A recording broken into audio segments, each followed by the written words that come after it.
This week, Senator Chris Murphy said it's certainly a possibility that the Israeli government is not going to sign any diplomatic agreement prior to the election, which is what you have been calling for so long, potentially to try to influence the result.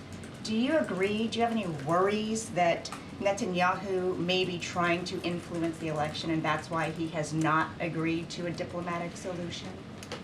No administration has helped Israel more than I have. None. None. None. And I think Bibi should remember that. And whether he's trying to influence the election or not, I don't know, but I'm not counting on that. You've said many times recently that you want to speak to him, that you plan to. No, I didn't say plan to. I didn't say want to. You don't want to? No, I didn't say that. You're making it sound like I'm seeking and then speaking. I'm assuming when they make the judgment of how they're going to respond, we will then have a discussion. And then secondly, could you clarify some of your comments yesterday with regard to strikes on Iranian oil facilities?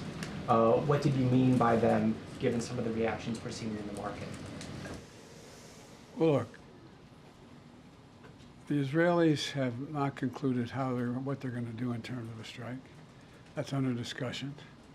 I think there are, if I were in their shoes, I'd be thinking about other alternatives than striking oil fields. What are you advising the Israelis to do in terms of their retaliation to Iran? And at this point, you still haven't spoken to Netanyahu. Is it fair to say that you have little personal influence over what he decides to do? No. Look, our teams are in contact 12 hours a day.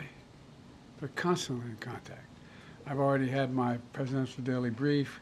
We've already had interface between our military, the diplomats. It's in constant contact. They are trying to figure out, and this is high holidays as well.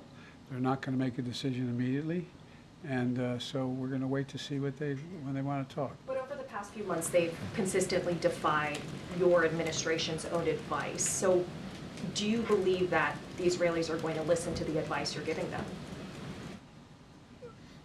What I know is the plan that I put together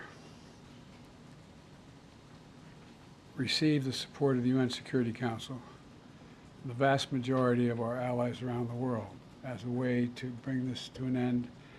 Look, the Israelis have every right to respond to the vicious attacks on them, not just from the Iranians, but from everyone from Hezbollah to Houthis to, anyway.